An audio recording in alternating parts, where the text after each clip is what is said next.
గారు చెప్పండి, నిన్న ప్రధానమంత్రి గారు వచ్చి వెళ్ళారు. రాజధాని అభివృద్ధి కోసం ఆయన శంకుస్థాపన కూడా మళ్ళీ చేశారు. దాన్ని ఎలా చూస్తారు?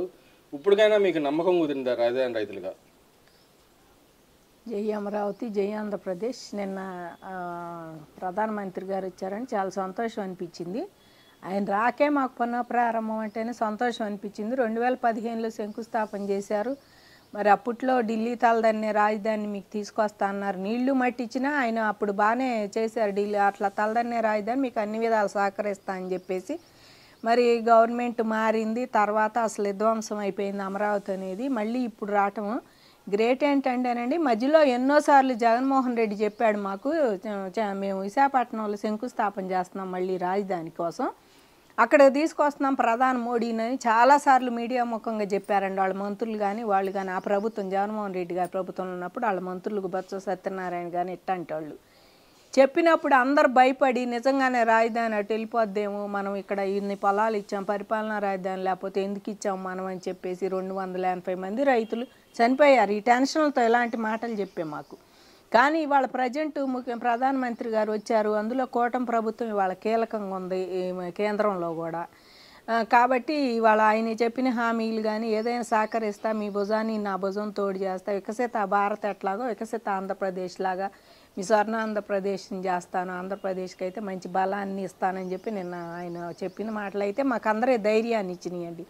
ఎందుకంటే ఇవాళ మనం అందరం అపర చాణక్యుడు అది ఇదని చంద్రబాబుని అంటాం కానీ మేము ప్రత్యక్షంగా చూసామండి. ఇప్పుడైతే ఎట్లా అంటారా, ఒక ప్రధానమంత్రిని తీసుకురావటం ఆషామాషి కాదు. ఒక రాష్ట్రానికి ప్రధానమంత్రి పోయినసారి ఇంత చేసి విధ్వంసం చేసి మళ్ళీ రాష్ట్రానికి అదే ఊపు తీసుకురావడానికి మరి బాబు గారు ఎంత కష్టపడ్డారో, మరి పవన్ కళ్యాణ్ గారు కానీ బాబు గారు కానీ ఎట్లా అయితే ఏం కష్టపడి తీసుకొచ్చారండి ఆయన్ని మన రాష్ట్రానికి.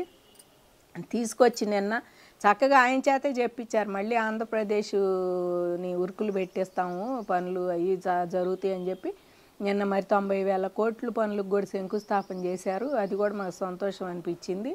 అట్లాగే ఇవాళ ఇక్కడ కేంద్ర సంస్థలు అప్పట్లో మా 42 దాకా ఏమి ఇచ్చారండి. అవన్నీ కేంద్ర సంస్థలు ఓన్లీ ఈ ఆర్బీఐ కానీ పోస్టల్ కానీ మరి మిగిలినవి కొన్ని వచ్చినాయి. ఎయిమ్స్ అనంగా మరి ఎన్ఐడి అనంగా ఇలాంటివి వచ్చినాయి. విద్యా సంస్థలు కూడా వచ్చినాయి. ఇటు అని మరి ఎస్ఆర్ఎం కానీ అమృతమాయి మళ్ళీ ఇప్పుడు బిట్స్ పిల్ల అని ఒకటి కొత్తగా నిన్నటి అన్నిటికీ శంకుస్థాపన చేసినట్టున్నారు ఆయన. రోడ్లు అసలు ఏదైనా ట్రాన్స్పోర్ట్ బాజు చేస్తున్నారండి. అక్కడికక్కడ రైల్వే జోన్ వస్తుందని చెప్పేసి రోడ్లు వాటికి వీటన్నిటికి కూడా మరి తీసుకొచ్చి బాబు గారు ఆంధ్రప్రదేశ్ ఎంత అభివృద్ధి 5 ఏళ్ళలో ఏమైపోయిందండి ఇవన్నీ. అసలు కనీసం ఒక రోడ్డు పోసారండి. కాబట్టి నిన్న ప్రధానమంత్రి గారు మంచి జోష్లో చెప్పిన మాటలైతే అందరికీ రాజధాని రైతులకు కానీ నెక్స్ట్ ఇచ్చే పొలాల వాళ్ళకి కూడా జోష్గానే ఉందండి. అంటే ఇక్కడ ఒక విషయం, గతంలో నీరు వైసీపీ వాళ్ళు మాట్లాడుతూ ఉన్నారు. గతంలో కూడా చంద్రబాబు నాయుడు ఎంత చెప్పినా కూడా రాజధాని డెవలప్ చేస్తున్నా కూడా నీరు మట్టే ఇచ్చిపోయాడు కానీ ఏమేం చేసిన డెవలప్మెంట్ లేదు, మేము వస్తే చేసేస్తామని చెప్పి గతంలో వాగ్దానం ఇచ్చారు. ఆ వాగ్దానం పడిచాన్ని పెట్టి 3 రాజధాని వెళ్ళారు. ఇప్పటికీ అదే మాటలు మాట్లాడే వారికి నిన్న ప్రధానమంత్రి గారు చెప్పిన వ్యాఖ్యల వల్ల చంపబెట్టు లాంటిది అంటారు. అది చంపబెట్టానండి. ఎందుకంటే జగన్మోహన్ రెడ్డి ఆధ్వర్యంలో ఆయన వస్తాడని ఎన్నిసార్లు చెప్పినా ఆయన రాలా. అదొకటి మాకు సంతోషం అనిపించింది రైతులకి. గత ప్రభుత్వంలో వచ్చి శంకుస్థాపన చేస్తాడు, మోడీ గారు వచ్చి శంకుస్థాపన చేస్తాడు అని అన్నాడు కానీ గత 5 ఏళ్లలో మరి వచ్చినట్టు లేదు కదండి ప్రధానమంత్రి మన ఆంధ్రప్రదేశ్కి. అసలు ఆయన రాకపోగా వీళ్ళందరూ 3 రాజధానులుగా సుముఖంగా ఉండారు. కేంద్రం కూడా మోడీ గారు నా మాట వింటున్నాడు. కేంద్రం నుంచి అసలు మీకు ఒక్క రాజధాని అనే హామీ రానే రాదు. దేశ పటంలో పెట్టాము, గజెట్ చేశాను. గల్లా జయదేవ్ గారు ఒకరోజు అడిగి చేస్తే కూడా దాన్ని కూడా వీళ్ళు కొట్టిపారేసి కోర్టులకు ఎక్కారు. 3 రాజధానులేను అది కూడా చల్లదు మీకు అని చెప్పేసి కోర్టులకు ఎక్కి రైతుల మనసుతో ఇక్కడ ఉన్న రైతులు అందరితో మానసికంగా ఆడుకున్నారండి. వాళ్ళు శారీరకంగా మేము ఉద్యమాలు బయటకు వచ్చి అడు తిరిగి పాదయాత్రలు అది వేరు, మానసికంగా కూడా నలిగిపోయేటట్టు చేశారండి. ఇంతమంది రైతులను భూములు ఇస్తే మా మీద కేసులు పెట్టి ఇవన్నీ చేసి.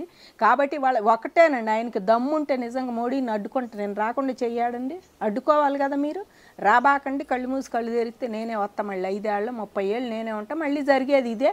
మీరు రావద్దని నేను వాపోపోయావు మోడీ గారిని. కాబట్టి జగన్మోహన్ రెడ్డి గారు రాజకీయం కోసం వచ్చిన ఆయన రాజకీయంగానే పోయారండి. నిజంగా ఏమాత్రం రాజకీయ నాయకుడిగా ఉంటే నేర్చుకోవాల్సింది ఏంటంటేనండి, మెచ్యూరిటీ గల రాజకీయ నాయకుడు జగన్మోహన్ రెడ్డి గారు. ఆయనకి అది ఉందంటారు. నిన్న స్వయంగా పిలిచారు, అపోజిషన్ నాయకుడిగా వచ్చి ఆయన రిప్రజెంటేషన్ కూడా ఇచ్చుకోవచ్చు, డెవలప్మెంట్ చేయలేదని ఒక పక్క పేపర్లో రాస్తా ఉన్నావు, మనకు రాష్ట్రానికి రావాల్సిన నిధులు కానీ ఏం అడగట్లేదని ఒక పక్కన అడుగుతా ఉన్నా, పేపర్లో రాస్తాను, ఆయన పేపర్లో రాపిస్తా ఉన్నాడు. కానీ నేను వచ్చి అడగచ్చు కదా, ఆయన కూడా రిప్రజెంటేషన్ ఇవ్వచ్చు. ఎందుకు అడుగుతాడండి? సాక్షి పేపర్లో వాళ్ళు రాసేది, సాక్షిలో రాజశేఖర రెడ్డి గారి కొడుకు జగన్మోహన్ రెడ్డి, జగన్మోహన్ రెడ్డి గారి భార్య భారతి గారు దానికి చైర్మన్, అంతే. అదే కరెక్ట్ అండి. మిగిలినవన్నీ వాళ్ళు రాసేవన్నీ తప్పులే. సాక్షిలో నిధులు అడగకుండానే నిన్న ఆయన వచ్చి చెప్పాడండి. ఇవన్నీ నిధులు అడగకుండానే వరల్డ్ బ్యాంక్ నుంచి ఇప్పుడు 4,000 కోట్లు రిలీజ్ అయినాయి మొన్న. నిధులు అడగకుండానే 15,000 కోట్లు వచ్చేసినాయి వీళ్ళకి. ఎవరు అడగంది అమ్మాయినా పెట్టదు. ఇవాళ వాళ్ళని తీసుకొచ్చి ప్రపంచ బ్యాంక్ వాళ్ళకి కూడా ఉత్తరాలు రాస్తున్నాడండి, ఇవ్వద్దని.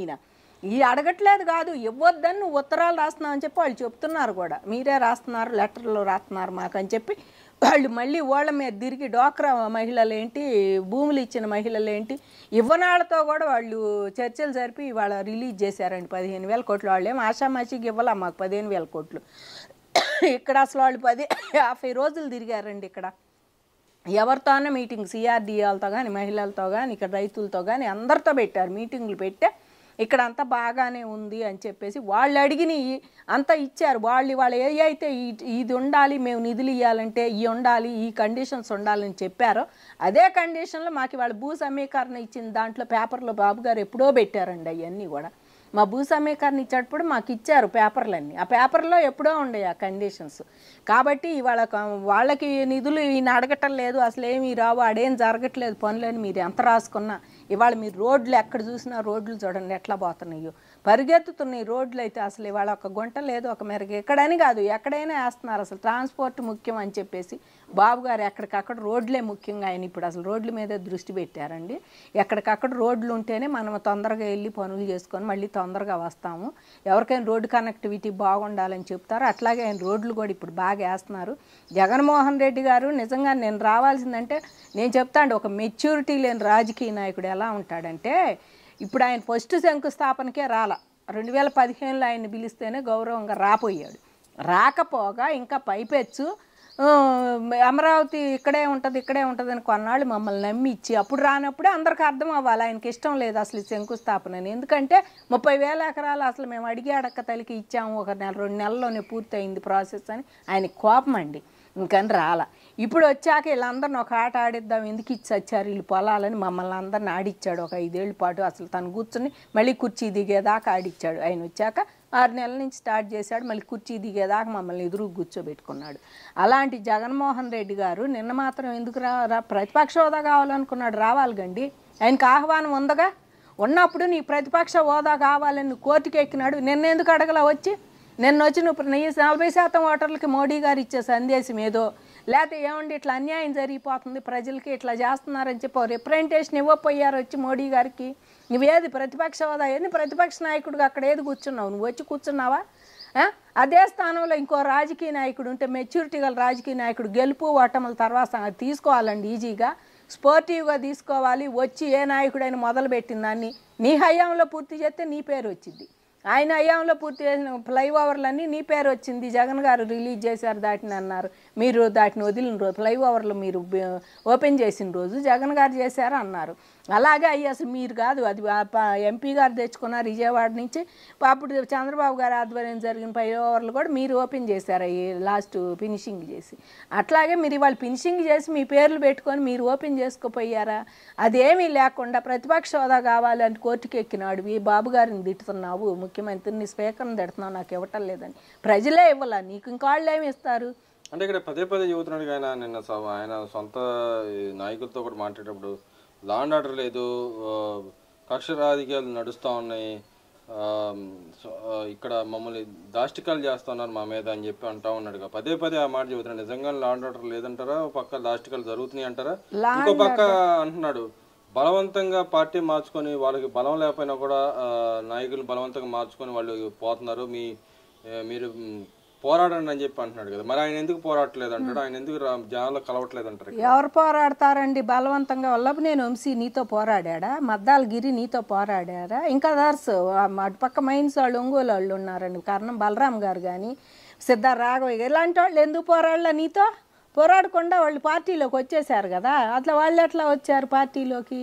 కాబట్టి ఈయన చెప్పేదంతా అండి, నాదైతేనేమో సంసారం, ఎదటాళ్ళదైతే వ్యభిచారం. ఈ లెక్కలో ఉన్నాడండి జగన్మోహన్ రెడ్డి. ఆయనదంతా అదే పాలసీ. ఎందుకంటే ఆయన చేసింది గొప్ప అనుకుంటాడు. నీ హయాంలో లా అండ్ ఆర్డర్ ఎంత దెబ్బతిందో డాక్టర్ సుధాకర్ భార్యను అడిగితే తెలిసిద్ది. నీ హయాంలో నేను చెబుతున్నావు కదా, గోడ పడితే ₹1 కోటి ఇవ్వాలని డిమాండ్ చేసి బయటకు వచ్చి సింహాచలంలో అదే ₹1 కోటి పాలిమర్ గ్యాస్ కేసులో ఇచ్చావా? ఇస్తానని వాళ్ళందరికీ ఇంకా ఇప్పటికీ వాళ్ళకి న్యాయం జరగల. అది ఫార్వర్డ్ చేసిందని రంగనాయకమ్మని 78 ఏళ్ళ ఆమెని గుంటూరు నుంచి హైదరాబాద్ దరిం కొట్టారు మీరు అందరు కలిసి. ఆమెను తీసుకొచ్చి సిఐడి పేరుతో ఆమెను తీసుకొచ్చి ఇంటరాగేషన్ పేరుతో ఆమెను మానసికంగా హింసించారు. అంత ముసలావిడని కొడుతుండి వాళ్ళ 60 ఏళ్ళు దాటిన వాళ్ళని ఇబ్బంది పెట్టొద్దని మనకి పైనుంచి రాజ్యాంగంలో చట్టం ఉంది. 60 ఏళ్ళు దాటిన వాళ్ళని ఇబ్బంది పెడితే వాళ్ళు మానసికంగా ఏదైనా ఇబ్బంది పెడితే వాళ్ళ మీద కేసులను కలెక్టర్ గారి దగ్గర నుంచి ఎవరి దగ్గర నుంచి మనం పోయి చెప్పుకోవచ్చు, వినతి ఇవ్వచ్చు వాళ్ళకి ఎంత పత్రం. అలాంటిది మీరు ఇవాళ ఆమెకు అన్నేళ్ళు వచ్చినా కూడా సిఐడిని పిలిపించి ఆవిడని ఏడిపించావు. ఇవాళ ఎట్లా ₹1 కోటి ఇవ్వమని డిమాండ్ చేస్తున్నావు? అయ్యా నువ్వు ఇచ్చావు పాలిమర్ కేసులో వాళ్ళ గ్యాస్ చనిపోయిన వాళ్ళకి. అక్కడ ఆ రోజు ఎంత ఇబ్బందులు పడ్డారు. నిన్న గోడ కూలింది, అది తప్పే కూలింది. చనిపోవడం భక్తులు చనిపోవాలని ఎవరు కోరుకోరు, గుడికి వెళ్ళిన వాళ్ళు చనిపోవాలని, లేకపోతే ఇంకోటి పడి దురదృష్టవశాత్తు జరిగినప్పుడు నువ్వేం చేసావో తెలుసుకొని ఇవ్వాలి నువ్వు బయట. ఆయన ఉన్నప్పుడు కాంట్రాక్ట్ అంట కదా, మళ్ళీ దీంట్లో అధికారులు కూడా ఆయన ఉన్నప్పుడు ఉన్నోళ్ళే ఉన్నారు. మరి వాళ్ళే కాదండి, అందరూ వాళ్ళే ఉంటారు. ఆయన ఉన్నప్పుడు వాళ్ళే ఉంటారు, ఆయన ఉన్నప్పుడు చేసిన వాళ్ళే ఉంటారు. కానీ జరిగింది వీళ్ళ హయాంలో కాబట్టి వీళ్ళకేసి రుద్దుతాడు బురద. దాన్ని అది రుద్దితే కదా జనం చూసి నిజంగా చంద్రబాబు చేశాడు గోడ 20 రోజుల్లో 30 రోజుల్లో కట్టారని తిట్టేది. కాబట్టి జగన్మోహన్ రెడ్డి గారు అనేవాడికి అసలు మెచ్యూరిటీయే లేదండి. నాటు మెచ్యూరిటీ. ఆయన అసలు పాలిటిషియన్ గా కూడా పనికిరాడు. అక్కడ ఉన్న స్వామీజీకి కూడా దారాత్మం చేసిన పరిస్థితి ఉంది దేవాలయం. కానీ అక్కడ డబ్బులు వస్తుంటే అక్కడ ఎందుకు డెవలప్ చేయలేపాడు ఇన్నేళ్ళు? ఇప్పుడు ఎందుకు మాట్లాడుతున్నాడు అంటారు ఆయన. మరి అసలు 5 ఏళ్ళు ఆయన ఆ గుడి కన్నా ముందు స్వామీజీ ఆశ్రమానికి ఇలువ ఎక్కువ ఇచ్చాడండి. ఆయన సేవాన సరస్వతి ఆయన పైన ఏదో ఉంది కదా, ఈయనకి రాజశ్యామల యాగం చేశా 30 ఏళ్ల పాటు ఈయనే ముఖ్యమంత్రి అని ఆయన కూడా చెప్పాడు మీడియాల ముందుకు వచ్చి. అంత యజ్ఞాల యాగాలు మా బాబు నా కొడుకులు అంటాడని జగన్మోహన్ రెడ్డిలు అంటాడని ఆయనే చెప్పాడు అక్కడ పీఠాధిపతి స్వామీజీ. ఇవాళ ఆయనకి నువ్వు ఎన్ని వందల ఎకరాలు ఇచ్చావు, దారాదత్తం చేసావు. తిరుమలలో ఎన్ని వందల ఎకరాలు ఇచ్చావు ఆయనకి. ఈ రకంగా నీ వాళ్ళందరికీ వీళ్ళందరికీ అలా కట్టబెట్టి భూములు మరి నువ్వేం డెవలప్ చేసి విశాఖపట్నం నేను డెవలప్ చేసి విశాఖపట్నంలో దిగంది సింహాచలం గుళ్ళు అయినా అయినా మరి అవి అంత మాత్రం నువ్వు డెవలప్ చేసావు. మాట్లాడి విశాఖపట్నం పోయి రాజధాని చేస్తానంటావు. విశాఖపట్నం నువ్వేం రాజధాని చేస్తావు? వండే డెవలప్ చేయాలి. టూరిస్ట్ ప్లేస్ మంచి ప్లేస్లు ఉండే విశాఖపట్నంలో, టూరిజానికి మంచి అనుకూలమైన ప్లేస్లు విశాఖపట్నం. అది ఈ గుళ్ళ రూపంలో కానీ ప్రకృతి రూపంలో కానీ నేచర్ కానీ అదంతా కూడా నువ్వు దాన్ని డెవలప్ చేసావు ఏమన్నా? అక్కడ ఏమన్నా ఇంత డెవలప్ చేశాడండి ఆయన ఏం చేశాడంటే 400-500 కోట్లు 400-500 కోట్లు పెట్టి ఒక కోట కట్టుకున్నావు. నువ్వు ప్యాలెస్ కూడా అనకూడదు, దాన్ని కోట కట్టావు. రాజుగారి కోటను తలదాన్ని అప్పట్లో రాజులు కూడా కట్టారో లేదో అంత కోటలు. అలాంటి కోటలు కట్టి టాయిలెట్లు కూడా గోల్డ్ కమోడ్లు పెట్టుకొని చేసినాడు నువ్వు. దాన్ని ఇలా ఏం చేయాలో తెలియ గవర్నమెంట్ కూడా చేతులు ఎత్తేస్తుంది. కరెంటు బిల్లు కట్టలేసేస్తున్నావు మొర్రు అని చెప్పి నువ్వు చేసే పనులు అలాంటివి. ఇంకా నువ్వు బయట మాట్లాడాల్సిన అవసరం లేదయ్యా.